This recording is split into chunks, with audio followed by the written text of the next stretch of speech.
start the recording. So we're in the 12th chapter of Revelation. Turning your books to that. Alrighty, count everybody up. Put that down. Any questions from last week? Any questions from last week? Any questions that have been on your mind that may not be from last week? If you've heard something odd. All right.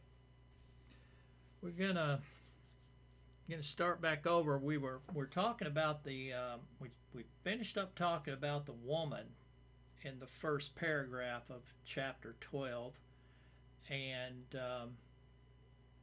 we're gonna talk about the dragon next. So I'm gonna go ahead and read that first paragraph, starting with verse 1 of chapter 12.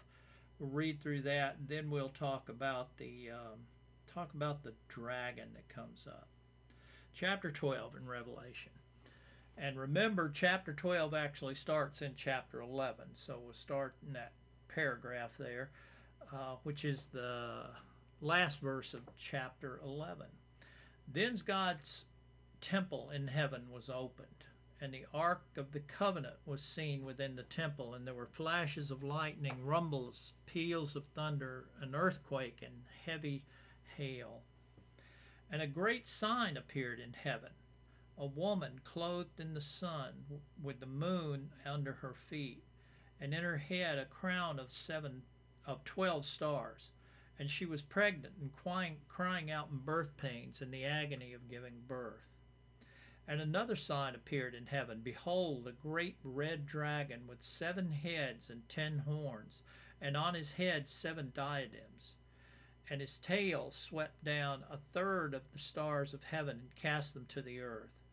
And the dragon stood before the woman who was about to give birth, so that when she bore her child he might devour it. She gave birth to a male child, one who is to rule all the nations with a rod of iron. But her child was caught up to God and to his throne. And the woman fled into the wilderness, where she has a place prepared by God, in which she was to be nourished for 1,260 days.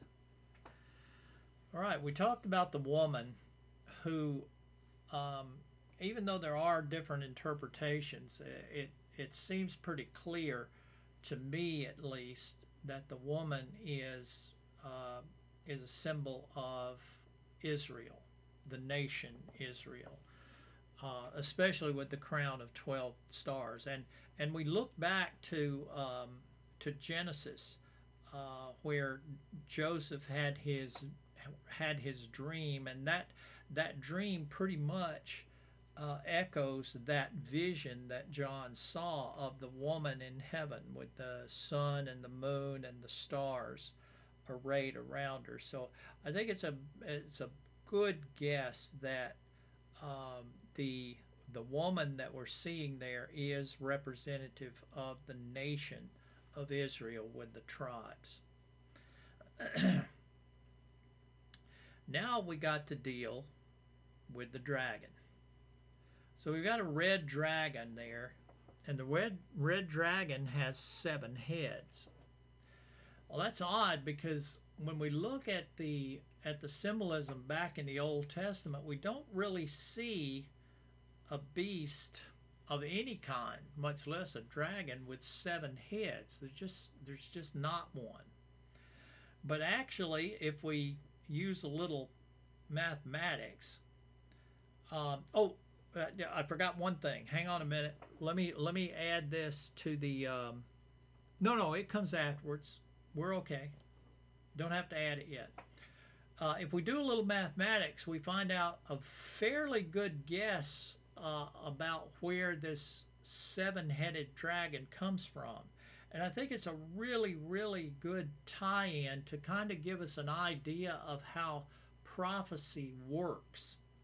So if you'll turn back, and I got my large print Bible, so I can actually read better now. Awesome. Yeah. except the fact that my notes are over on that Bible, so you're going to see me shifting back. You're going to see me shifting back and forth for a while until I get a lot of these notes transferred. But I need to read better. So if you'll flip back to Daniel, we'll go back to our old buddy Daniel, and we're going to read in the 7th chapter of Daniel. So if you'll just flip back to Daniel 7, we will try and deduce where this seven-headed dragon that we don't have a real good reference for out of the Old Testament comes from. And like I said, I think this is a really, really good, not only an explanation of where the dragon comes from in reference to the Old Testament, but something that should be in our mind when we're looking at the prophecy here in Revelation. So if we look at the 7th chapter of Daniel, in the first verse, in the first year of Belshazzar, king of Babylon, Daniel saw a dream and a vision in his head as he lay on his bed, and he wrote down the dream and told the sum of the matter. And that sum right there is a kind of a tip of the cards. Told the sum of the matter. Daniel declared, I saw in my vision at night, and behold, the four winds of heaven were stirring up the great sea. And four great beasts came up out of the sea, different from one another. The first was like a lion and had eagle's wings. Then as I looked, its wings were plucked off, and it was lifted up from the ground and made to stand on 2 feet like a man. And the mind of a man was given to it. First beast. And behold, another beast, the second beast, like a bear, was raised up on one side, and it had 3 ribs in its mouth between its teeth, and was told, arise and devour much flesh. After this I looked, and behold, another, third beast, like a leopard, with 4 wings of a bird on its back. And the beast had 4 heads, and dominion was given over to it. And after this I saw in the night visions, and behold, a fourth beast, terrifying and dreadful and exceeding strong. It had great iron teeth, and it devoured and broke into pieces and stamped what was left with his feet. It was different from all the other beasts that were before it, and it had 10 horns. I considered the horns, and behold, there came up from among them another horn, a little one, before which 3 of the first horns were plucked up. And behold, in this horn were eyes like the eyes of a man, and a mouth speaking great things. If we look at this, there's no 7 heads here, but let's look. We had the first beast that was a lion, had 1 head. We had the second beast that was a leopard, and it had 1 head. No, I'm sorry, a bear, and it had 1 head. And then the third beast was like a leopard, but guess how many heads it had? You remember? It has 4. And then the fourth beast had 1 head, 5, 6, 7. And guess what else it had on it? You remember? It had 10 horns. Well, let's take a look at the dragon from here. And another sign appeared in heaven, and a great red dragon with 7 heads and 10 horns. Do you not think now that what Daniel saw in the 4 beasts was a combination of what this vision that John is seeing now in the red dragon? And let's try and add up, because in a minute, in the next paragraph, we're going to find out what that red dragon is, because this is one of those times where God tells us in prophecy, this thing equals this thing. But this red dragon has 7 beasts, which would be a combination of all of the beasts that Daniel saw, those 4 beasts in chapter 7 of Daniel. And if you remember back to Daniel, this is why Daniel is so important. Those 4 beasts in the back half of chapter 7, the angel interprets those 4 beasts to Daniel. And those 4 beasts represent the 4 pieces of the statue that Nebuchadnezzar dreamed of and Daniel interpreted to Nebuchadnezzar. So going back, let's put the pieces together. Remember the first part of Nebuchadnezzar's statue was the head of silver that represents Nebuchadnezzar's kingdom. And remember, never forget about this in Nebuchadnezzar. God chose Nebuchadnezzar specifically to govern this kingdom that God gave him. Specifically, Nebuchadnezzar was chosen to do this and was given dominion over the nations that he conquered and even the animals of the nation.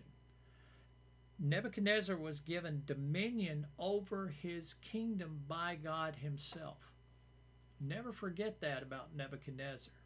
Even though Nebuchadnezzar was an evil character, God chose him specifically and gave him dominion specifically.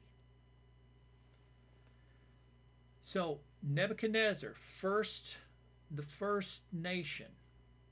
Then Nebuchadnezzar's kingdom would fall and be replaced by the Medes and the Persians, the silver chest of the statue.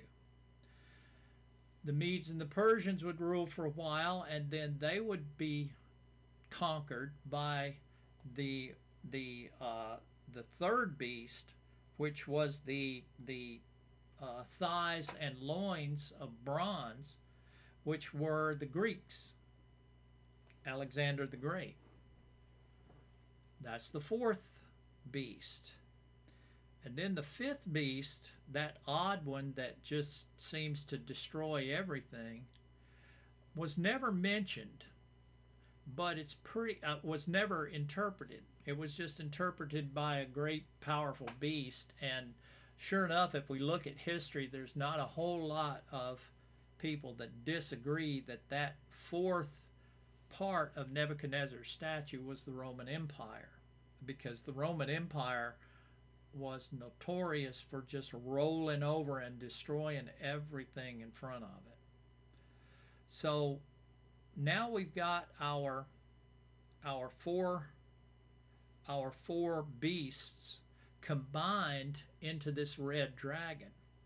And remember, we talked about Nebuchadnezzar's dream statue and the idea that Nebuchadnezzar's kingdom was given, and this is why it's so important for us to remember that God chose and appointed Nebuchadnezzar not only to rule over these kingdoms that he conquered, but to have dominion over them, and specifically to punish the disobedience of the kingdom of Judah. Remember, Nebuchadnezzar conquered the southern kingdom. It was the Assyrians that took the northern kingdom.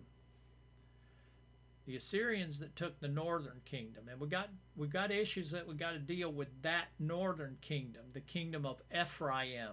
Remember, the northern kingdom was called Israel or Ephraim. The Old Testament will go back and forth between those two. We've got some issues to deal with that northern kingdom here a little later on in Revelation. But Nebuchadnezzar went in and conquered the last kingdom, the southern kingdom of Judah, specifically at God's direction. God gave Nebuchadnezzar that power to do that. And it is my belief, and I haven't changed it yet, it is my belief that at at that time, this is the beginning of what is referred to not only in the Old Testament but in the New Testament also as the time of the Gentiles. We see several places in the New Testament and the Old Testament where we talk about the time of the Gentiles. And I can't it's not a it's not a widely held belief. I mean, it's not like 90% of the commentators believe it, but it's not an odd one either, that this Nebuchadnezzar's dream statue represents the time of the Gentiles when we and we're going to read about it in Revelation again, when the time, remember, Jesus also refers to it, when the time of the Gentiles is fulfilled, that is when the end will come. And I think we see that clearly in the fact that when we get down to the legs of iron representing the Roman kingdom, we have something weird in the feet where iron gets mixed with clay and it's very brittle. And I still haven't got a good explanation for that. If anybody does, but that last kingdom of iron mixed with clay, that's when in Nebuchadnezzar's dream that stone carved not that stone from the mountain, the mountain of God, that is not carved with human hands, comes crashing to earth, hits the statue in the feet, and just completely obliterates the entire statue that Nebuchadnezzar saw in his dream. And the stone that was not carved eventually becomes a great mountain and populates the entire world. There's not a whole lot of argument that that stone that destroys the Gentile nations is our Messiah, is Jesus. So I can't get around not thinking that that statue represents the time of the Gentiles. Well, But I was told that the 10 toes that are mixed with iron and clay, I was told that was basically the revised Roman Empire. yeah, that is a very very common interpretation of the, and remember, in Nebuchadnezzar's dream the toes were mentioned specifically. So that 10 toes has something to do with I 10. think the dragon has 10 heads. Yeah. No, the So, dragon has seven heads. oh, He seven has heads, 10 10 crowns. crowns. Sorry. 10 crowns. Yeah, We, but there will also be 10 kings that serve 1 hour with the beast as well. right. When you see the horns, remember we've got horns in Daniel also. Those 10 horns usually in prophecy represent kingdoms or kings. So, like Jeff says, those 10 horns on the dragon are got to represent some kind of 10 leaders or 10 countries or 10 kingdoms. So we've got that floating around too. Also, the when you look at Daniel, it says that his teeth were of iron, his nails are brass or bronze, however you look at it. That is a Greco-Roman Yep, influence, and we're right. still under Roman law, by the way. Right. We're still under Roman law.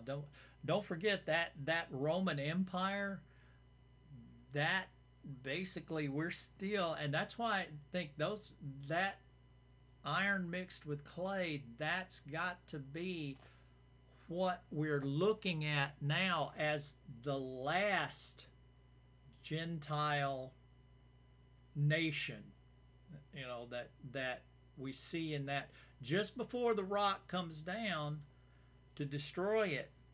it's that iron mixed with clay that we're under now in my view. So that's got to be something leftover Roman something or other. But like I say, I don't have a good guess. Don't have a good guess. But that dragon, that dragon that kind of is a mixture of all these beasts in that Daniel saw in his dream, that then is interpreted by the angel as being, oh, by the way, those beasts represent the same metals as you see in the statue in Nebuchadnezzar's dream, as if my if my postulation is true, that is the Gentile nations that rule now. And it makes sense that that red dragon is a representation of all of them put together. And then in the next part, we find out that, oh, that red dragon, that is the enemy, the the Satan, the the deceiver. We find out in that next pet that red dragon is the deceiver. So does it make sense to you that, because remember what Paul told us, we don't fight against flesh and blood. We fight against principalities, powers. That is, principalities and powers are not countries. They are heavenly powers. They are heavenly powers. And the when we look um, at the Deuteronomy 32, that hymn that Moses sang, that is a that is a prophecy that the the the Gentile nations will have control of everything, and God placed specifically the sons of God in charge of the 70 nations, because you remember that from when we talked about it in Daniel, that in Babel, when God divorced the nations, he put the nations under the control of the sons of God.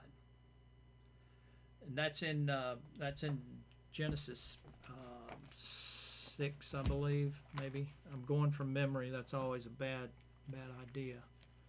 But I think it's in Genesis 6 when we see this. No, it's not. That's not. That's the. Well, let me look.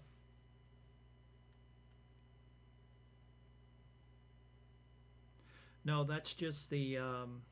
That's just when he mentions the sons of God coming down to the daughters of men. I think it may be um, Deuteronomy 32 that mentions that. See, this is what happens when you don't write down your stuff.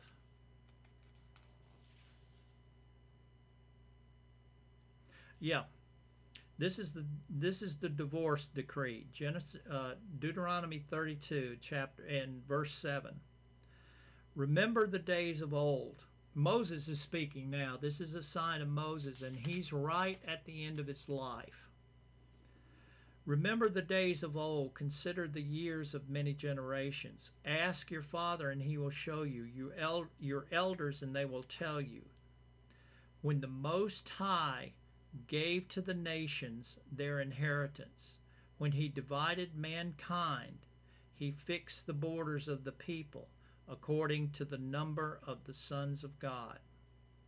But God's portion is his people, Jacob his allotted inheritance. This is the divorce decree from the Tower of Babel. When God divorced the nations, had nothing more, I'm through with you, I have nothing more to do with you, and he divided them according to the number of the sons of God. So he took the 70 nations and gave the sons of God, the angelic overseers, um, authority over those 70 nations that were divided in Genesis. He gave them authority. Legal, this is a legal divorce decree. You no longer belong to me, you belong to these guys. So we have that set up now. Deuteronomy what now? 32, Thank you. 32nd chapter of Deuteronomy. That whole chapter. So we have now the 70 nations that were dispersed at Babel. And you can go back and read in Genesis. You can find the 70 nations right there. You still find the remnants of them today. The 70 nations were divided and dispersed by God because they wouldn't disperse themselves. God told them to disperse. Nope, they went into Shinar Valley. They gathered in around Babylon and they built them a tower. And God had it with them. He'd already dealt with them in the flood. Now he's dealing with them again. I will disperse you. So God dispersed them and gave them, and since they didn't want to listen to him, he gave the sons of God, the angelic representations of God, he gave them authority over them, legal authority, basically a divorce decree. You belong to these guys now. I don't want to have anything to do with you. But as soon as he did that, he went and took his portion from that one guy in the Shinar Valley, in Babylon itself, and said, Abram, I need you to go. And we just talked about that on Wednesday night. Abram, I need you to go. I have chosen you to be the father of nations.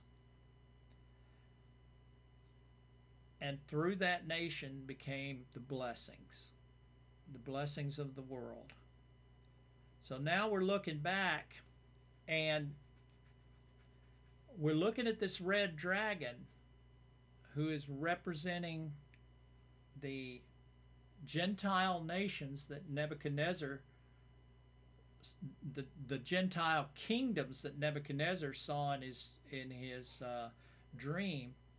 And he saw them from himself all the way to the destruction of those kingdoms. That just makes perfect sense to me that that is the time of the Gentiles that we're reading about in Revelation and we're actually living in at the end.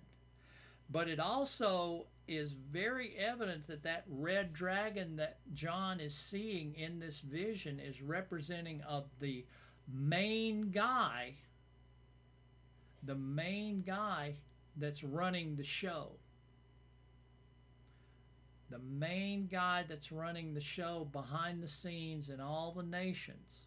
Even though we do have, remember we saw in Daniel where the Prince of Persia was contesting with Michael. They were doing battle. Well, that Prince of Persia was one of the fallen angels that had legal representation over the Persian Empire. And Michael had to contend with him for some reason we're not really told. That person, that angel, fallen angel, was contesting with Michael. But the chief, and never forget, Satan wants to mimic God. Satan wants to be God, so he's acting like God. So he is the one that's telling these other angels how to rule over their kingdoms. So Satan has sort of taken the place of God in these sons of God that are ruling the nation. At least that's how I see it. And that red dragon is symbolic of Satan and his minions that are ruling the Gentile nations. Legally, at this, no, well, we're right on the cusp. We're right on the cusp. So that's how I see this red dragon here is a representation of Satan, who is a false god who is ruling his angelic host who have authority over the nations. That's what I think we're looking at here. Now, one peculiar thing that we've got, and this is one of those things where I wish that we spoke different languages, but in verse 5 we see a we see a sentence. She gave, and we're back in Revelation now, she gave birth to a male child. Well, the Greek is a little bit, there's some more words there that they didn't quite translate. And I've got the Greek right here because I don't read it. We see in the Greek, if I read it word for word translation, and she brought forth a son, male, comma, who is about to rule. It goes on from there, but that's a peculiar construction. She brought forth a son, male. And you say, well, that's kind of redundant, a son, male,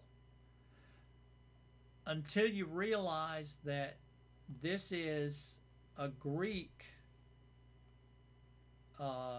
construction of a Hebrew mind. John is thinking in Hebrew and writing down, if he wrote it down in Greek, uh, he probably did. I'm not always convinced, but he wrote down, somebody wrote the Greek of what John dictated, but it's coming from a Hebrew mind. And if we look at that construction in Hebrew, we kind of reverse engineer it. A son, male, kind of reminds us of the construction that Jesus always taught, called himself in the New Testament when he was here, a son of man. You remember that when we talked about it in Daniel, the son of man means something very specific in Hebrew. And I think what we're seeing there is a Greek kind of transliteration. She brought forth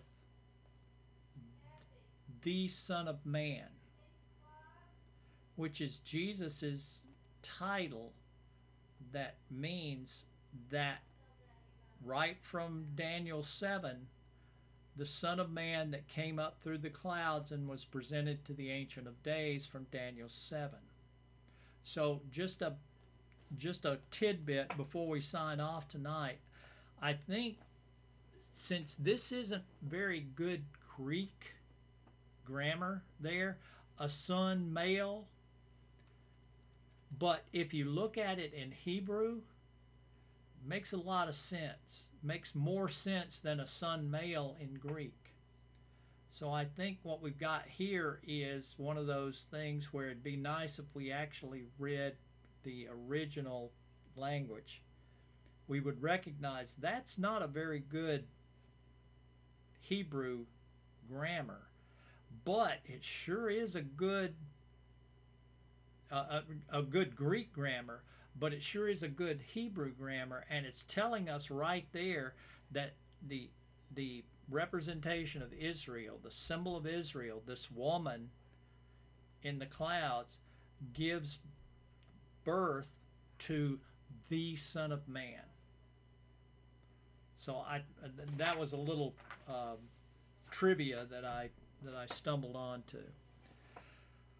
So we're about at the end. We've gotten through the dragon, and I want you to think this week about, is that a good interpretation of that? The seven-headed dragon represents those four beasts, because if you count the heads up, there's seven right there. And there's horns, There's the the seven the 10 horns in Daniel. The 10 horns are in Daniel. If we look at those beasts, the 10 horns and the 7 heads are there, and the 7 crowns are rulers that we don't really have a good definition of, but there's sure a lot of crowns in Daniel too. Um, I think that we're looking at a combination in this vision that John is seeing that's going to take John's mind right back to Daniel 7 and say, oh, that is a combination of those beasts and Nebuchadnezzar's dream statue. So ponder over that this week. See if you've got a better interpretation, please bring it forth. But that just seems too good to be true to me. That is a combination of Daniel 7's 4 beasts that he's seeing, and we're going to see those beasts come back again in chapter 13. So, any questions? Any questions on what we've been over tonight?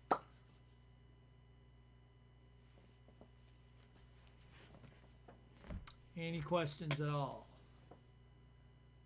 No, but thank you very much. That was a great lesson. All right, look over that this week and ponder it, and we'll get back together next week if we survive this coming weekend. Everybody Yeah. stay God inside, bless. stay cool. Have a good week. Happy July 4th. Have a great weekend, guys. Happy July 4th.